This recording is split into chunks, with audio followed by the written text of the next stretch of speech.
Broadcasting live from the Business RadioX studios in Atlanta, Georgia, it's time for Atlanta Business Radio. Brought to you by OnPay. Built in Atlanta, OnPay is the top-rated payroll and HR software anywhere. Get 1 month free at onpay.com. Now, here's your host. Lee Cantor here, another episode of Atlanta Business Radio, and this is going to be a good one. And remember, we couldn't be doing this work without the support of our sponsor, OnPay, so please support them so we can continue to share these important stories. Today on Atlanta Business Radio, we have Shannon Gill, and she is with Guided Ventures Group. Welcome, Shannon. Hi, Lee. It's great to be here. Well, before we get too far into things, tell us about Guided Ventures Group. How are you serving folks? Sure, absolutely. So GVG, which is what we call it, is a consulting and coaching organization. And we tend to work with pretty progressive organizations who realize that the future of work is here now. So this pandemic that we're going through right now has been an amazing accelerator for a lot of the work that we do. But we are definitely in support of things like conscious capitalism and thinking about the way that the world is changing. So now, when the pandemic started appearing on people's radars, how did that affect your relationship with your clients? Was that something that you had planned for ahead of time, or was it something that now you got to talk to all the clients and give them a plan of attack to maybe adjust their goals for the year and moving forward? Yeah, it's a great question. A lot of them, of course, had no idea. None of us did. In terms of what would happen. A lot of them went into fear-based mode. So the impact was to kind of shut down for a short period of time. Now what we're seeing is a lot of our clients, because we do a lot of strategy work from the business side, but then also a lot of people in human capital work, we're seeing folks come back out and say, okay, I need to pivot my strategy. I need to change the way that I engage with business. In some cases, our clients, their business has completely done a 180. In terms of the things that they need to focus on. And so helping them get really focused has been important right now.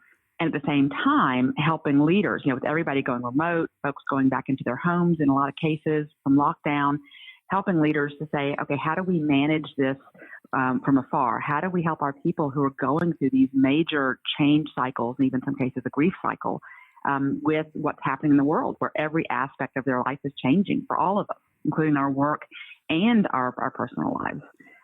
So a lot of our clients are now not only focused on what their strategy pivots should look like, but also how do we help their team members who are at home, who are struggling to teach the kids and also do their job and also lead their people all at the same time. So it's been a really busy and interesting time for us in that aspect.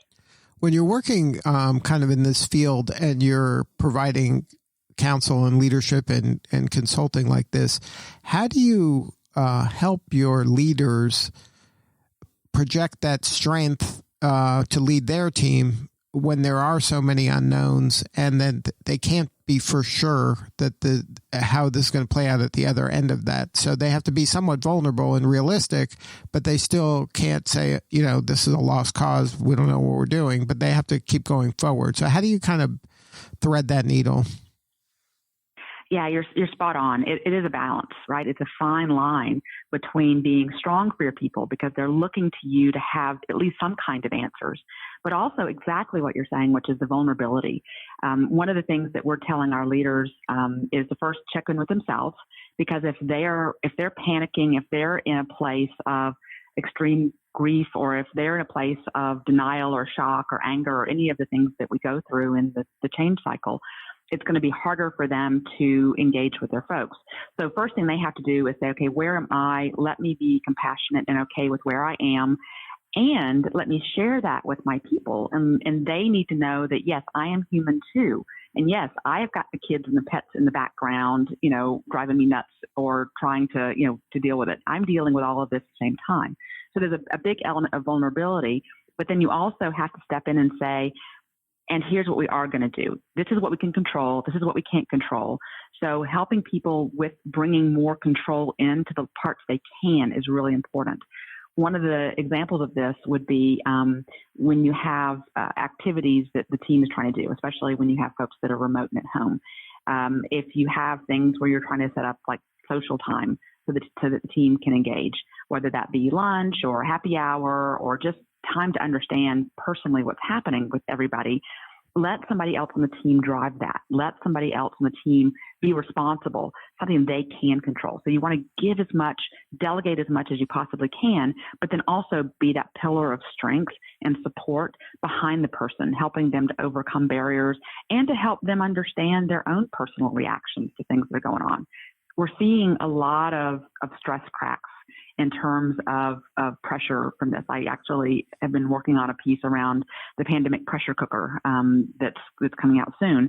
But it really is about recognizing that under pressure, we start to see the cracks, and it can be good and bad. In some cases, we're seeing rising stars that are just shining under the stress. In other cases, our tried and true folks are just melting. So recognizing that, being there for them, being compassionate, and recognizing that not everybody is going through this the same way, and that our systems that are in place may or may not be appropriate. I have some clients that are ecstatic over the fact that they are literally stress testing their systems and finding they're breaking under pressure. And this could be your collaboration tools. This could be your architecture tools. This could be your processes for dealing with construction, like one of my clients is doing. And they're saying, hey, this is breaking. This is beautiful because now I get to see where the vulnerabilities are, even in my business, and make some adjustments for the future. So it's been a challenging time, but also a very engaging and optimistic time for some folks as well. Now, how does a company kind of, at least mentally, make the pivot from, oh, this is just the new normal for now, and this is just, we'll get through this, to at some point you have to go, well, this isn't a new normal, this is just normal. And we just have to adjust, right? This, we can't just keep waiting for this future us that's going to go back to the way it was. There is no more the way it was. It's the way it is. Yeah, exactly. And that's one of these things that a lot of clients are working with right now. I'm actually, it's funny, I'm doing a little nonprofit piece of work around with the chamber, because a lot of chambers of commerces are trying to figure out, how do we change? What do our members need? And what's changing for them? Because they're trying to pivot their offerings based on the new norm. It used to be that, networking events that were live, where you trade business cards is the way to go. That was one of the big aspects of a chamber. But now it's about, how do I even stay in business? How do I even figure out how to change with the trends? What I'm helping a lot of clients with is to figure out which trends, because what we're seeing is a lot of the trends are just acceleration. So the pandemic has accelerated trends we were already seeing, like remote work, like contactless, like convenience, even some of the community pieces. And then there's some new trends that are coming back up, like supply chain understanding. We're realizing all the vulnerabilities in our global supply chain. So figuring out which of those trends is impacting you for the short term versus which are really long-term trends for you that are here to stay. I have some clients that have already shut down. Literally, we're 8 weeks in, and they've already given up leases for buildings because they're so ecstatic around the ability to work remote and the productivity they're getting. But what is it that's going to impact you? And what's going to impact your stakeholders? And this is where understanding what's happening with your customers, what's happening with your employees, what's happening in your community, your society, all the different stakeholders, the shareholders, all of those folks, what pain points are they experiencing now? Are those going to be long-term pain points? And if they are going to be long-term pain points, or they're going to change because of the trends, what do I need to do to change my business? So a lot of my clients, I'm saying, look at both the short term, but also the long term. But for the short term, think about getting really crystal clear on your focus. What is it that you have to do for the next 3 to 6 months? What is your main focus? Is it just staying in business? Is it pivoting to a different part of your business? What is it your stakeholders need from you? And so do like a stop, start, and continue for that, and say, all the activities I was doing pre-pandemic, which ones do I need to stop because they no longer add value or not as much value? What are some of the new things I need to start doing because now the world has changed? And what are some things I need to continue or amplify?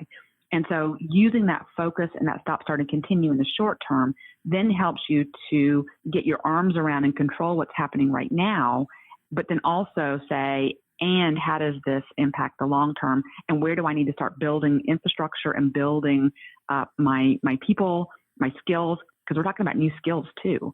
How do we build the new skills for where we're going in the future? So looking at all of that together is important, but you have to break it down into chunks because people can't digest it all at one time. Now, Start, and continue is a good start part. Now, are you seeing that during this time there's going to be some consolidation where maybe the stronger, more cash-strong organizations are going to be able to weather this, where the more kind of hand-to-mouth organizations are going to have to kind of be absorbed by other organizations? And is this a time where you should start looking for partnerships and alliances and kind of like-minded companies to kind of work together through this? Yeah, absolutely. I think we're going to see, it depends on industry. So I think every sector is going to have a different situation that's going to happen because of the trends that are coming to bear. Certainly our restaurant friends are having a bit of a struggle right now because of the delivery, but those who are changing and pivoting to a delivery, to a curbside, to a different kind of model are certainly going to come out the other end a bit stronger. However, what we are also seeing is exactly what you're talking about, that the partnerships, especially getting more local in your partnerships, so that your supply chain is not as distributed, so that transportation is no longer impacted as much. Developing those partnerships and those collaborations, even people that used to be your competitors, we're seeing collaboration happening amongst different organizations to try to build up. We probably will see some consolidation, but the other trend, though, is that people have been really supporting their local communities. So we're seeing people come out and financially support local businesses to keep them going. So there is going to be a little bit of a resurgence in that community. I know my local shopkeepers, my restaurants, and these are the people I want to stay in business. So I'm going to shop a little bit more or do some things locally. But at the same time, we're also seeing there are people who need the cash flow and consolidation. There is going to be some pretty big consolidation. But again, it's industry specific. And I think those partnerships and collaborations are going to be a particularly interesting aspect for a lot of businesses who stay around. And for them staying in business is, do I build that supply chain in a way that makes sense, and those partnerships in a way that makes sense for me? So can you talk a little bit about the grief change cycle? What does that mean, and how is that impacting the work now? Yeah, so the grief change cycle. So the grief cycle was something we sort of traditionally know when we lose something, or whether we lose a job or whether we lose a person. We go through these phases of denial and anger and bargaining, which gets into depression, and then finally sort of acceptance. And what we're seeing happen right now is that people are grieving the way that the world used to be. They're grieving the fact that they used to be able to go outside and be able to engage in big groups and, hug their friends and, all of the things that social distancing has created. They're grieving in some cases the fact their kids used to be in school and now they have to homeschool. So they're going through sort of a typical grief cycle. However, overlaying that is the change cycle and going towards transformation in these new norms. So you start to bring in things like frustration, and you start to bring in things like testing and integration that all play into the change cycle as you have things that really are becoming very, very different. What's interesting about this time period is that as you're going through that grief and change cycle, it's not just about one aspect of your life. It's happening in every single aspect of your life. And I like to use this example. It could be that you've got your college kids at home and you finally got into bargaining, where you're finding a happy medium with your college kids that are home. All of a sudden the college kid finds out they can't go back in the fall. They go right back to shock and denial. What do you mean I can't go back? So all of a sudden people in your family are going through the cycle in different places. And it could be that your team is getting into a place of more sadness and depression around where you are because everybody's home and they're kind of getting frustrated and antsy and edgy. But at the same time, you've got other parts of your life, like maybe your health, where you're cooking for yourself, and your family. You've rediscovered parts of your household. You've rediscovered family time. You have a really nice family situation going on. And so you may be into integration with that. So every part of our life can be in a different part of this change cycle. And so that means at any given time, on any given day, we could be bouncing all over the place. So people are very unhinged right now, and their emotions are unhinged in a lot of ways, and finding ways to anchor, finding things that they can kind of get their arms around and their mind around and their emotions around is really important at this point in time. And as leaders, we have to help recognize that, I talked to someone in the morning and they were doing great because, they just finished making breakfast for the family and family time was perfect. And then by the afternoon, something else may have happened and they're back into a bargaining cycle on another aspect of their life, and their emotional state may be completely different. And being okay with that, recognizing it, and meeting people where they are is really important in that grief change cycle. Now, you mentioned earlier your work with the conscious capitalism movement and this kind of conscious business kind of methodology that seems to be slowly but surely creeping its way into business, which I'm pretty happy about. But the humanness of dealing with this crisis can't be ignored, obviously, and it is bring up a lot of complexity that because humans are social creatures and having the inability to socialize in person is a big shift for a lot of people. I mean, I'm an introvert, so this hasn't been that big of a shift for me, but my wife is an extrovert, so this has been really tough on her. How do you kind of help your clients deal with this kind of humanness and maybe elevate their business beyond the business side, but just to kind of incorporate the human element into their work? Yeah, this is a perfect time for that. Because what we're seeing, one of the big trends that we're seeing, especially around the millennials and the Generation Z, although this is not really an age thing, to be honest, it is multi-generational, but the Gen Z and the millennials are pushing it a little bit harder, is that need for purpose and that need for a humanness around business. And the ability to understand people at a deeper level. It's less about the transaction from a workforce perspective. It's not about the transactions and the results people bring to you. It's also about the relationship and how do you have a relationship with all of your stakeholders, your employees, your customers, your shareholders, your community, even the environment, and what that looks like. And so for a lot of my clients, this is a beautiful time for them to start bringing in some of that humanness, just the getting people, understanding what's going on in people's homes. When we're talking about checking in with our customers, our employees, checking in with even each other, checking in not only on the work productivity or the product that we've given them or the service that we've given them, but just stopping for a minute and saying, how are you doing? What's going on with you? How's it going? How are you coping? Do you have any great strategies for being at home? Tell me about your hobbies. Tell me about things you guys are doing. What's the new recipe that you created? If you're cooking, whatever that looks like. This gives our leaders and all of our employees dealing with customers a chance to just ask some more personal questions. It's a invitation for openness, if you will.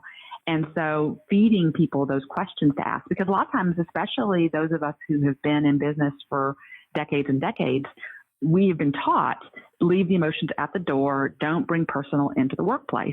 And so for us to pivot to say, how are you doing? Tell me about your dog behind you that just walked in the door, is a really big change and shift. But it's the change and the shift that makes work more meaningful. And research and data shows us that when people feel there is that human connection with the folks they work with and the folks they work for, then they are more likely to get engaged. They have higher productivity levels. They feel more safe. There's a whole bunch of stuff going on when that happens. And the reality is that from a mental perspective, even our customers and our employees have dropped down on Maslow's hierarchy. So whereas before, especially in the U.S., we tend to be a little bit more achievement oriented, we tend to be more success oriented, we tend to be more materialistic a little bit at times, not all of us, but sometimes. Now we've basically gone from sort of that higher echelon of Maslow back down into safety and security.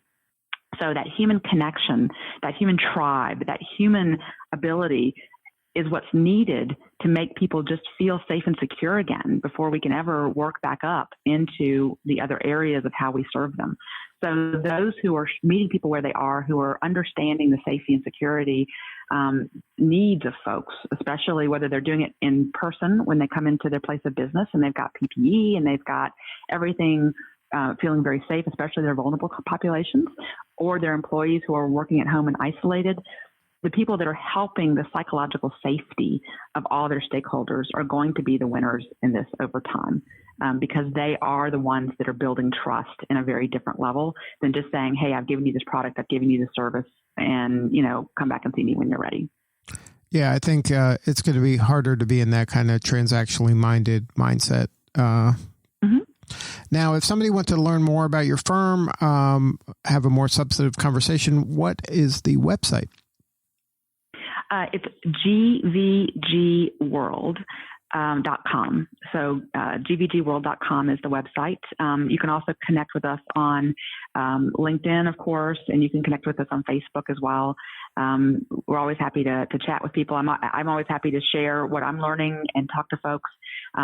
My personal motivation around a lot of this, including the others that I work with within GVG, is to help our world elevate and to help our world be more human. We as a species have the opportunity to get better. And this pandemic is giving us a chance to reassess some of our priorities and some of our focus. And so happy to share what everybody else is seeing and what's working and what's not. Yeah, amen to that. I think that's exactly right. This is a terrible time for a lot of people, but it's also an opportunity as well to reevaluate what's the most important thing and get clear on what your big why is. You mentioned your work with the Chamber of Commerce, leaning into some of these organizations locally and nationally and globally is important as well. Are there other associations or organizations that you're involved with that people should know about? Sure, absolutely. So I do, of course, a lot of work with multiple chambers, obviously our local ones in Atlanta as well as some in the other parts of Georgia. I work with Enneagram. So I'm finding that Enneagram, which is a personality topology, is really helpful right now for people understanding how their stress reactions are coming out. There's been a lot of great research and work around that.